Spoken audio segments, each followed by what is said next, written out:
Over the past year, I've had the opportunity to travel around Canada. I was living in Kelowna, I'm back in Edmonton. I've lived in Ottawa, Kingston, and the problems that we see here in Toronto are not especially unique. We're seeing it everywhere.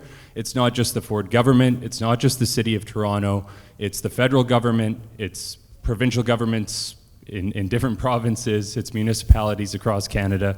And we want to spend a significant amount of time here tonight talking about how we can organize a fight back against the obstacles that we're facing across this country. At the same time, we want to introduce you, and the reason why we're all here is because Ricardo's written a wonderful book called The Tenant Class. I hope everyone's had the opportunity to read it. It really is, it's an amazing piece of work. It's very useful, not just for people who are organizers, it's of interest to people who want to learn more about the housing crisis and the problems that so many of us are facing in this country. And we're really looking forward to diving in a little bit to the arguments and then getting some reflections from our panel here as to how, you know, the major arguments that he brings up, how they relate to our everyday lives, and you know, how we encounter these problems that he raises in our day-to-day life, in our professional work, and so on and so forth. So I hope that sounds exciting to you. I think it's exciting for me. So why don't we turn things over to Ricardo. Ricardo, maybe take a few minutes to walk us through some of the book's major arguments. You know, you talk about the myths that the media likes to say about why we're in this crisis. You talk about tenants as a class. There's so many, you know, in the 6 chapters that you've written, there's so many interesting arguments that you weave together. So why don't you take a few minutes to introduce yourself and your book, some of the major arguments, so that people who haven't read the book will maybe pick it up on the way out or some other time and introduce us to what you've done here. Thank you. I just want to start by thanking the Toronto Public Library, the Reference Library in particular. This book is getting a lot more attention than I expected. I've been invited to a number of different events, but I have to say this, and I mean it, this was probably the most flattering invitation ever. I'm a big fan of the Toronto Public Library, of public libraries in general, and to get an invitation for them was amazing. And thank you everyone for coming out tonight for this important conversation. What the book is fundamentally about, it's repoliticizing the housing question. We hear about housing every single day in and day out. It's so present in the media, it's so present in the public debate, it's so present in our day-to-day conversations. And yet, we talk about it in an extremely depoliticized way. And what I mean by depoliticized is not party politics. I mean that we keep talking as if there is some crisis, like a housing crisis, something that was unexpected, that just hit us by surprise, something that impacts everyone, that everyone or most people are negatively impacted by this so-called housing crisis. And most importantly, we talk about as if everyone is trying to solve this, as if all we need to do is to get the brightest experts in some room, and they're gonna sit and do really pensive faces and come up with these brilliant, genius policy solutions, the right policy mix, and we're gonna implement them, and everything is gonna go away. We fundamentally talk about housing in that way, and it's just not accurate, and it's not helpful from the perspective of the people who are actually experiencing the negative impacts of the way we organize housing in this country. What we have in this country is a housing market that works perfectly well. What a market does is to allow a portion of the population, some sectors of the economy, to extract income from tenants and to accumulate wealth, and to come back and do it again, and to come back and do it again. The rental housing market allows a segment of the society that is getting wealthier and wealthier to extract money day in and day out from working class families. That's what markets do. That's what the rental housing market is doing, and is doing with enormous efficiency. There's nothing wrong with the market. The only thing wrong is that some of us would expect to have a housing system that, instead of delivering high profit margins and high returns on investment would actually deliver housing security and housing affordability. But markets don't do that. And yet, we continue to have that conversation. And it's an extremely depoliticized conversation, because what we hear on the media and by a lot of policy pundits is, we have this market that is designed to allow for profit generation and high returns on investment, and that expectation of profit and expectations of returns, it's ever higher. And yet, we have housing security, we have housing unaffordability, we have a lot of people who are experiencing homelessness, people who are becoming unhoused. How did that happen? It's like that's not a real question, is it? So it kind of puzzles me that you know, we're at that place right now. So that's what the book does. The book challenges, that's the first chapter. The book challenges the notion that this is a crisis and that what we need is a technical solution for it. And again, I don't mean to belittle the really concrete and devastating hardship that so many experience by saying that this is not a crisis. But I just trying to emphasize the fact that it is not a crisis because it's working perfectly well for a certain number of people, for certain sectors of the economy. So that's what the first chapter does. And then to try and repoliticize the question, the second chapter then presents this tenants as a social class, speaks a little bit about tenants, who they are, where they live, and so on, and tackle some of the myths about tenants in the society, because other than the economic and material needs, there's also a cultural aspect of this exclusion. The second then chapter goes on landlords, and my main goal in that chapter is to go after the myth of the mom and pop landlord, that endearing notion that it's a great public relations tool for the real estate industry, right? Whenever someone tries to increase the minimum wage, you never see Amazon, you never see Starbucks, you never see any large corporation that actually hires large numbers of minimum wage workers go out on television and say, you know what, we should increase the minimum wage because we have really high margin profits right now and we really like to keep it that way. You never see that. What you see instead is some owner of a bakery on Main Street to come out and say, you know, she implies one minimum wage worker. And she's like, we have it hard, we work 60 hours a week, we have one work, and if you increase the minimum wage, we can't afford it, we're gonna and that is the face of the minimum wage employer. We do the same with housing. We have the mom and pop, we have the struggling landlord, we have the little investor who won't be able to pay their mortgage because the interest rates increase and so on and so forth. So I tackle that. But then, and finally, the third and fourth chapter are focused on the resistance. The struggle for and about land has been here forever. Needless to say that in so-called Canada was a project to take land from people who were here before, and they did it at whichever cost it took. Even if genocide was required, they're like, yep, that's what we're going to do because we want that land. But there has always been resistance. There has always been a fight back.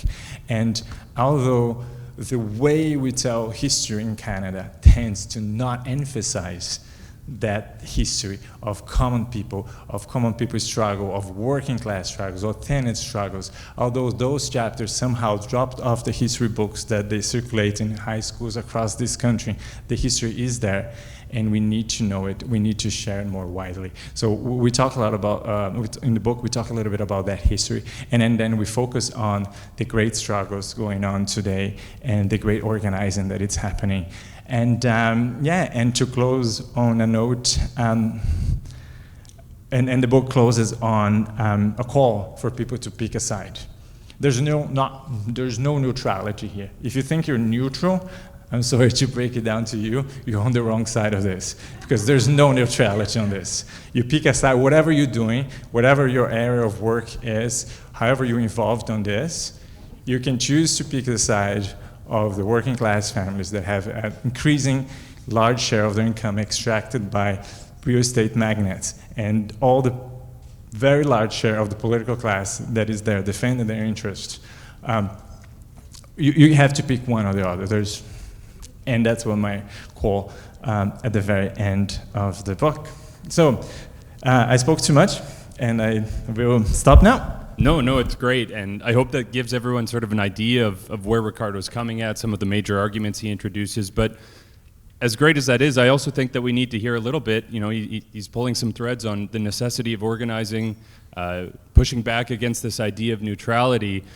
So I think this is a perfect moment to turn things over to Sharlene, who can tell us a little bit about how this book maybe speaks to her. Currently, of course, you're going through your own struggles with your tenant union. Tell us a little bit about that and some of, Okay. Yeah. Hi, everyone. Good evening. Thank you for coming out, and thank you to the Public Library for this event. So, as you know, my name is Sharlene Henry, and I am currently on a rent strike at 33 King Street in York Southweston since June 1st.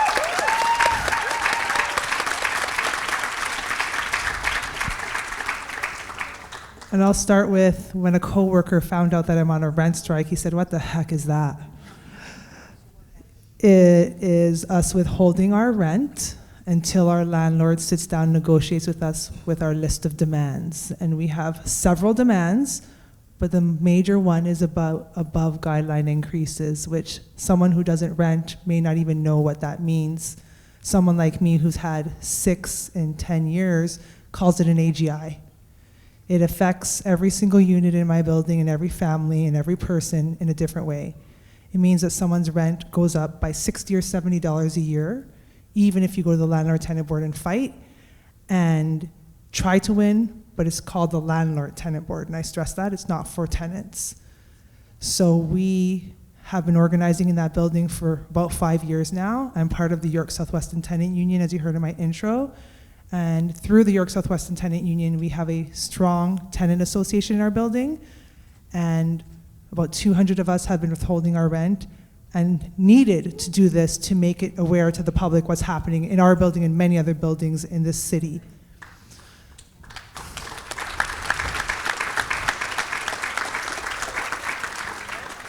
It wasn't easy, and we talk about it all the time. People ask, well, how did you guys do it? It's amazing.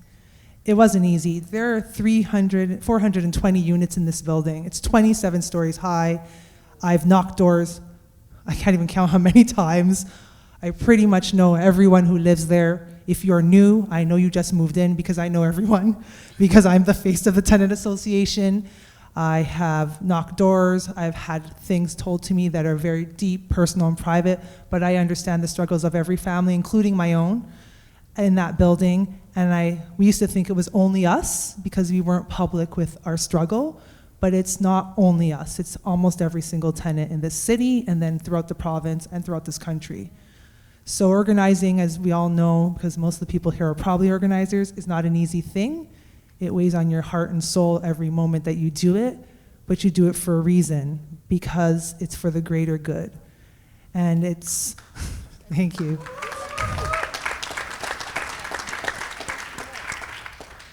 As I said, it's something that can be emotionally draining. I'm doing this full time right now. I'm very blessed that I'm a union member and my union uniform is paying for me to be off to work this rent strike, but it is playing on my soul. We're in month 4, it's a lot.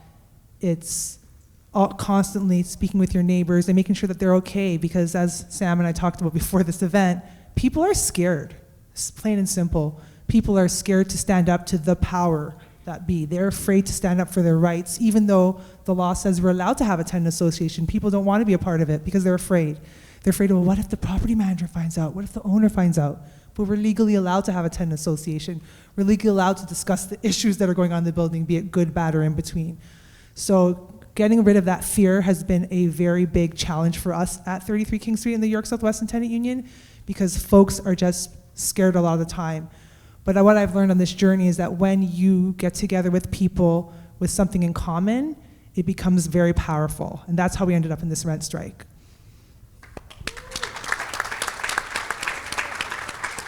Thanks, Sharlene. We'll turn now to Leilani. Leilani, we were just chatting in the back room. We had you out to Kingston when your documentary came out in 2019.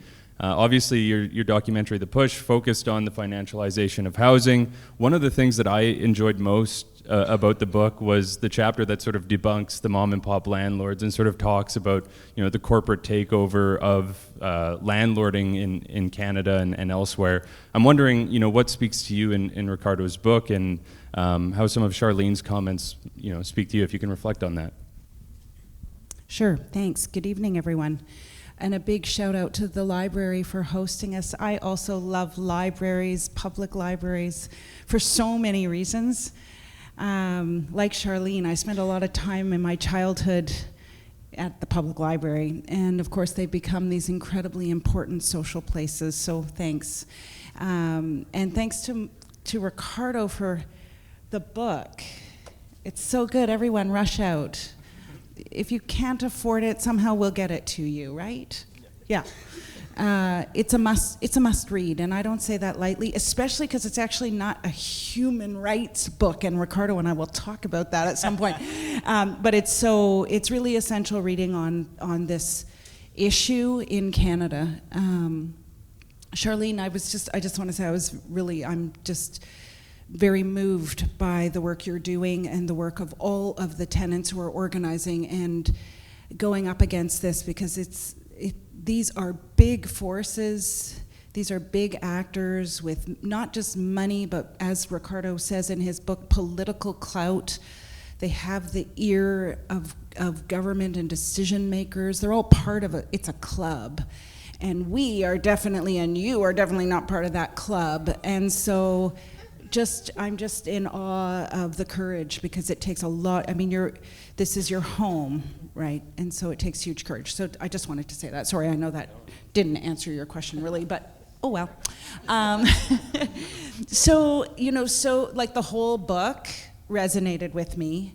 And even though it doesn't use human rights, which is the framing I use, it's just such a brilliant exposition of the power imbalances between tenants and various landlords, including corporate and financial landlords. And that narrative, as Ricardo says, is completely absent from mainstream media, even frankly some alternative media. Like, it's just not in the main. And that's the struggle, is to bring these issues forward in a way that represents the experiences of tenants and rights the wrongs that are going on here. So in that way, I mean, the book is just, we need to get it out somehow. So I don't know, we'll figure it out. Maybe we'll do a book push the film kind of thing, I'm not sure. But there were certain things that I really appreciated. As Ricardo said, he starts the book talking about the fact that this isn't a crisis. This is the system doing exactly what the system was intended to do.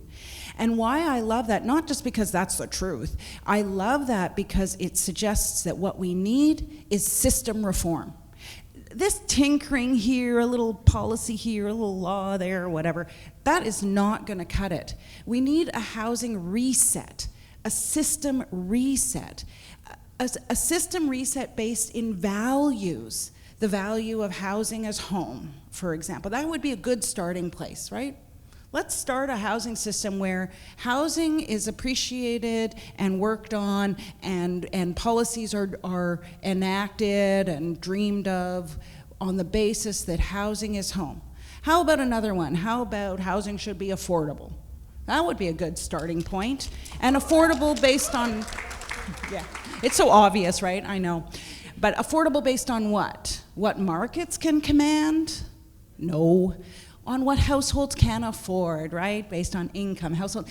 So I think Ricardo sets us up for that system reset, that let's do this, we need to do this all over. That might seem like a really massive mountain to climb, but Sharlene is doing it, right? She's demanding, she and her co-tenants, other tenants, that's what they're demanding, is a system reset, in my opinion. Maybe that's not the language you want to use, but so that's the first thing. Sorry, I wrote down a few things. I just want to say a couple more. I really also appreciated this idea the history of this country, I didn't do that equation that you do, Ricardo, and I hope it's okay to be conversational. I have myself referred to financialization of housing, or the uber commodification of housing, as a kind of neo-colonialism. But the way you talk about the history of Canada really brings that home. This is just a replication, right? What's happening to Sharlene and the rest of the tenants in this room and in this city and in this country is only a replication of the colonial structures that, in fact, this country's based in. Yeah, that was useful to me. So I just wanted to bring that up. And the third thing, or maybe that's the fourth, or I'm going to say the fourth, about picking a side. I totally agree. There's so many ways in which you can't pick a side, and the only thing I caution us all, and we were talking about this in the green room a little bit, is even within the side, like I picked my side, right? Everyone knows my side. I'm going up against the big guys, of course, and I'm one with the tenants. But even on my side, the side I chose, there are divisions, there is disagreement, it's fraught. And so we have to somehow figure out how, when we pick our side, can we work a little more collectively, collaboratively, be generous with ideas and other people's ideas. And I know as an advocate, I'm getting old and I'm getting bad at it. So I know this is a check for myself. I'm gonna continue to be on the side that I've picked, and I'm gonna try to work harder to build bridges within my side. And that's not being talked about in this country, and it really needs to be, because there are deep divisions within the progressives, within those of us who actually really care about genuinely affordable housing. Okay, I'll stop. No, I think you lead us perfectly into sort of the meat of the discussion and where we wanted to get to. You used the language of system reset. That sort of opens up a can of worms. What does that reset look like? The entrenched powers that be, the organized landlords, the Ford government, the Conservatives, it's a pretty big the city of Toronto, there's a lot of obstacles in our way.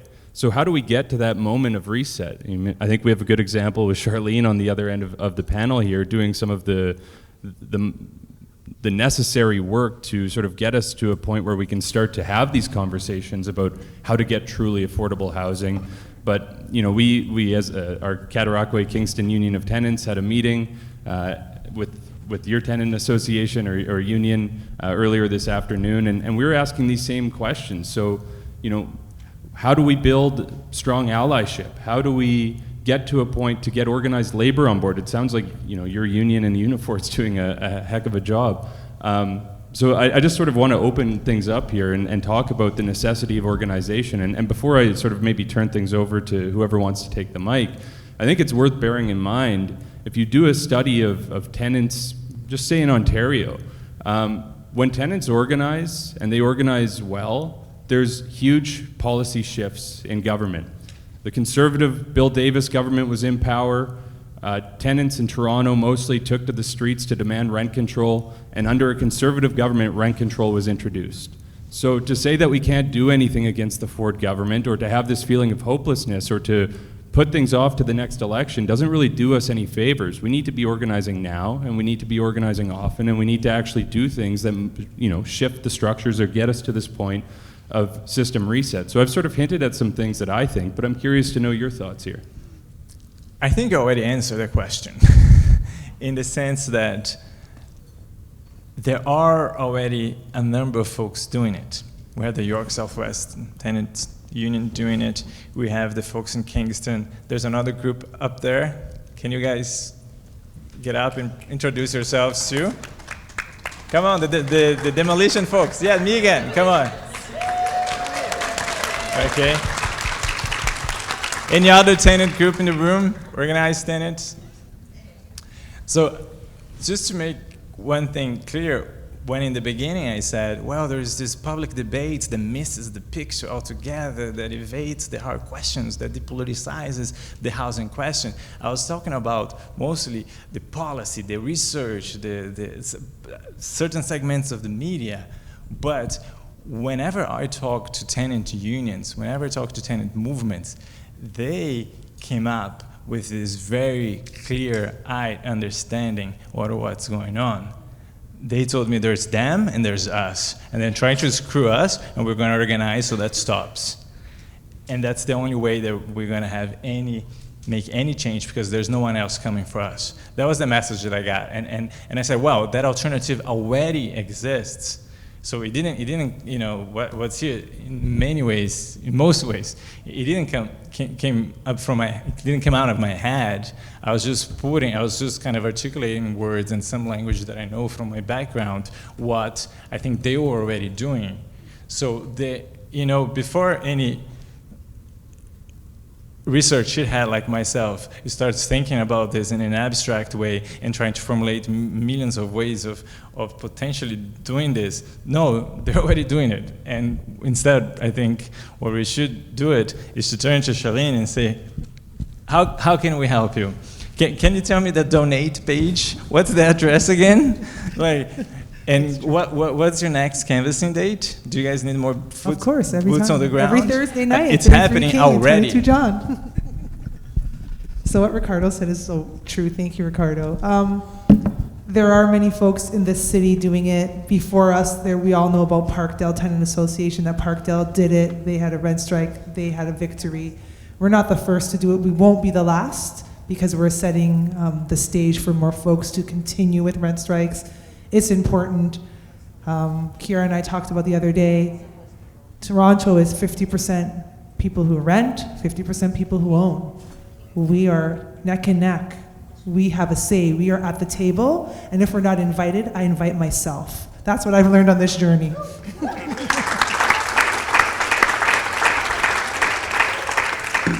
The area I live in has gone through so much gentrification, the financialization of housing, and I would always complain, they never invited us to that meeting. They never invited us to that meeting. And I just started going, even by myself. I knew nobody who was into thinking about what I was thinking about housing affordability at the time. But I went to these meetings to hear what the homeowners said, thought about us, and really felt that there was a huge disconnect. But over the years, there has come some connections.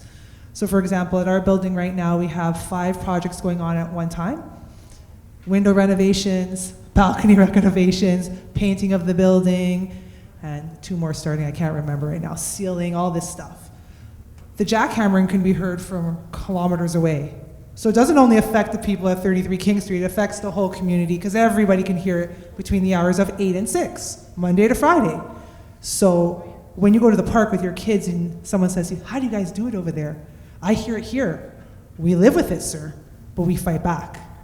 And this is what I'm part of, the York Southwestern Tenant Union. This is why we're on a rent strike. And these are the reasons why we are fighting back, because it's our home. We can't function. People move out when they have babies because the baby won't sleep because of the constant jackhammering. It's a very sad situation. So we fight back the best way we can. I've learned a lot on the journey. Organizing has become something that comes simply to me now. I public speak. Never did that before. So all of these things have become part of my journey, but I know why I'm doing it, and it's not just, it was for me. It started very personal. It was about me and my family. It's not about me and my family anymore. It's about everyone having fair, decent, and appropriate housing. That's it. That's all it has to be all across this country. Because they used to say, oh, I'm doing it for Toronto because I'm a Toronto ride or die girl. Nah, I'm doing it for the whole country now because everybody needs to see a change. It's enough. We've had enough. This is too much. How much more gouging are you going to do to people who have worked or are working and just want to live their life peacefully where they live in their neighborhood that they love? Because I love where I live. And that's where my family is, and we love it, and my kids love it. And I'm going to fight for it till the death of me because that's our home. It's where I lay my head every night. And I've learned from so much stuff, but I know that without allies and people supporting us along the journey, donating to us, is it tenantunion.ca/donate? If they donate to us, It's appreciated. Had someone tweet me and say, I'm from Winnipeg, I live at this address, and I donated. I only have $20, but I donated. And I tweeted him, thank you so much. Like, $20 goes a long way, because we started with $0 when we started. Nothing. We just had the will that we want to do this, and we're going to change what's happening in this building and in this community, and now it's just become a very big, broad subject that we need to change it. And everybody's watching, which is nerve-wracking sometimes, but it's a good thing, because people are becoming aware of what the struggles are day-to-day of folks. Thank you.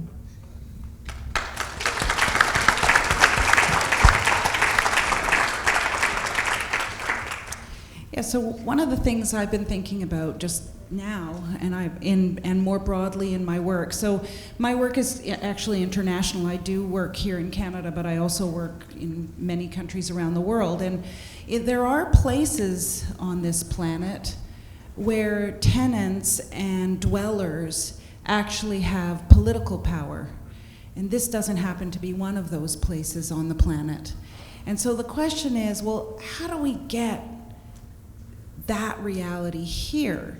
How, and I mean, Ricardo's from Brazil, and he knows very well that there are places in Brazil where dwellers have real power, right? Political power. Barcelona is another very good example. Tenants have a seat at political tables, particularly at the local level. Berlin is another really good example.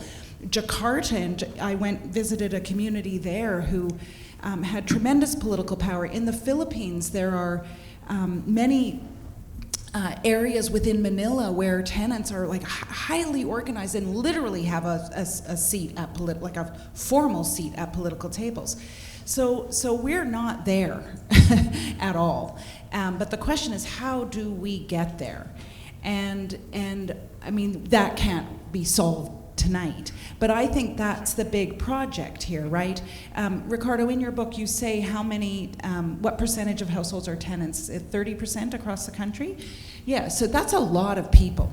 And I know that tenants like to organize locally, and that makes really good sense, and sometimes like really micro-locally, like their building, period, not even the building owned by the same owner down the road, right? I understand that completely.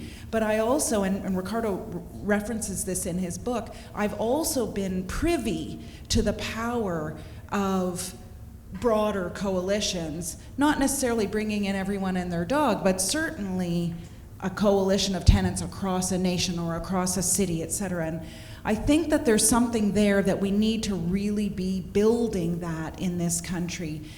It should be unacceptable. I mean, I don't know if you all follow federal politics. I live in Ottawa, so I have no choice, unfortunately. But, you know, Minister Fraser is the new Minister for Infrastructure, Housing, and Communities.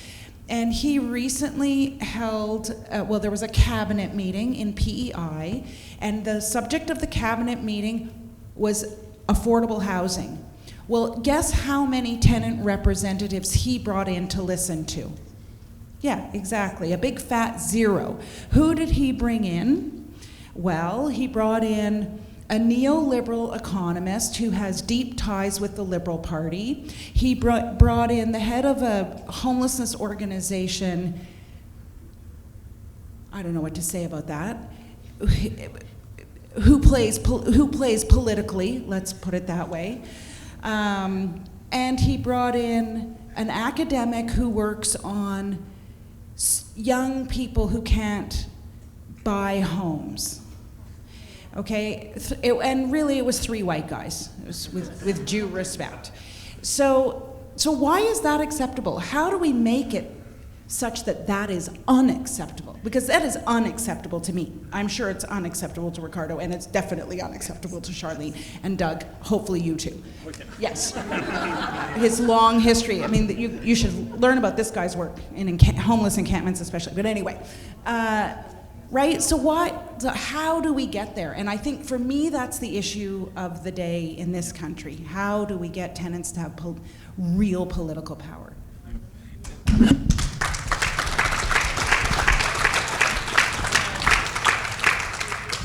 We were talking about this afternoon. If you take a step back and compare to other countries, there are places where there is such a thing as a known tenant movement. It's not a single movement, it's not a homogeneous movement, but there is known leadership and they have clear perspective on issues. So whenever there is a news story, whenever there's some sort of cabinet meeting, when there's some conversation that has political relevance, those involved and those organizing know better to invite those folks because they're recognized as political actors. They have power and they have to be on that table or else.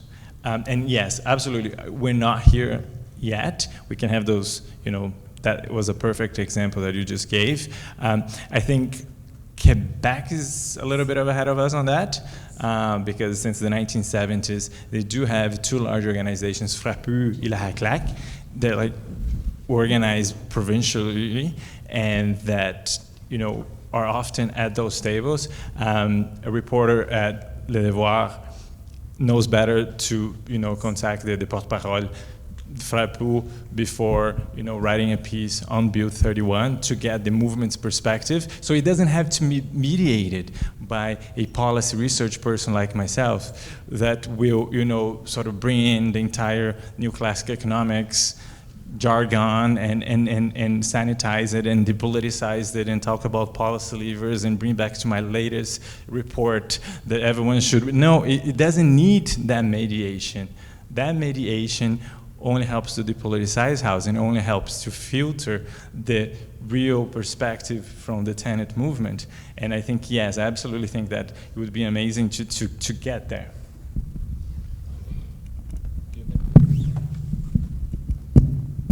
I agree with you, Leilani. How do we get there? It's going to take a long time. These policies didn't start overnight, and we are, especially in Ontario and in a government that is on a second term. Still can't believe I'm saying that. Oh boy, sorry. That shouldn't have won, but I personally think, as someone who's getting a little older and wiser, that there are a lot of amazing young people out there doing a lot of amazing work in organizing, and they are who's next. Tag, you're it.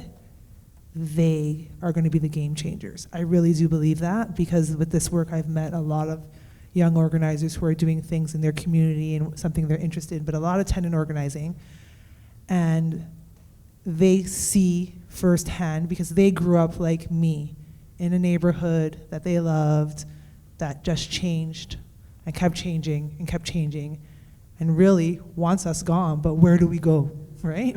Where do we go? It's our neighborhood. All I know is York Southwest, and all I know is Toronto. I've been here since I was 5 years old. I'm in my 40s. Like, that's all I know. I know Toronto. I'm a Toronto ride or die girl.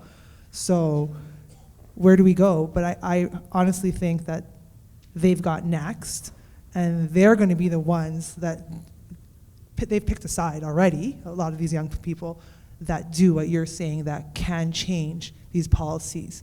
We have a lot of, I'm gonna be nice, white guys running our government.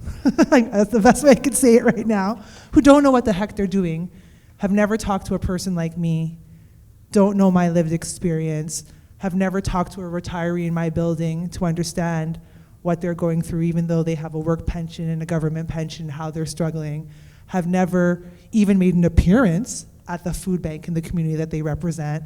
There's so many politicians that are like that, and we just need to vote them out. But I don't think that's going to happen for a long time, because people are very comfortable, and we have to make people uncomfortable. This rent strike makes people very, very uncomfortable. We went down to Dream's office yesterday to have a little rally about their investors meeting and let them know that we're not going away. And a cube van driver told us, move out of Toronto. We're like, really? Where are we going to go? Toronto has affected the whole province of Ontario's pricing for rentals. Where are we going? It doesn't matter if we drive an hour north, south, east, or west. It's still the same price. It doesn't matter at all. It's the same price as Toronto. So it was a ridiculous statement, and to show that he didn't even know what he was talking about, because I think, oh, they just don't want to pay rent. And then one of the investors told us we want free rent with our fair deal on rent sign, and that has never been what we asked for. People in my building and the buildings that we represent in all over the city pride themselves on paying their rent on time. I had a 3-hour conversation with a gentleman in my building saying, Sharlene, I've never paid my rent late in my life. I've been renting for 30 years. You want me to not pay it? Yeah, this is why. Oh, Sharlene, that's a very hard decision to make. And I understand that. And I said, I totally get it. He's like, I pride myself on paying my rent on the first of the month, no matter what. If I'm away, I give my check. And it took 3 hours for me to convince him to sign that rent strike card. That this is the thing to do for not only yourself, but for all of your neighbors. Because if you don't, they're just gonna keep doing what they're doing. And they're gonna get away with it. And they're gonna get away with it. And we're gonna allow them to do it. So we have to stop them from doing it. And the only way to hit them is to hit them where it hurts. And this is why we're where we are. But it takes the young people, I really believe, and y'all, some of y'all in the audience, and I know you, to step up. They're stepping up, but to change the game. Because tag, you're it. That's where I'm going to leave it. Yeah, please. And I think that this is a pretty good place to leave it. And I think, if I could sort of maybe speak for all of us, I think what we're saying is it's time to do the work. You don't have to wait. Sharlene and I were talking before the show. You got involved because of a very real situation where your roof literally fell down on your head. You don't need to wait for someone to ask you to get involved. You can go out and do it. You should be yelling at the city council. You should be yelling at provincial politicians. You should be organizing against your landlord. And don't wait for someone to reach a hand out and invite you into the movement. Go in and make yourself available in those spaces. That's what we've done in Kingston. That's what's going on here in Toronto. And for the groups that are already established, like York Southwestern, like the Cataraqua Union of Tenants, like the tenant organization over here whose name escapes me right now, No Rent Evictions, there we go. We're doing the work. So if you want to help us, we all have donation links. We can all get you plugged into our projects. We can connect with you. If you live in Vancouver, if you know people in Vancouver, we know people in the Vancouver Tenants Union. There's lots of things to do. There's lots of different places we can organize, and we need to have conversations and keep these types of discussions going. So I just wanted to thank, again, everyone else here has, so I may as well too, thank the Toronto Public Library for hosting this event. I think we have time.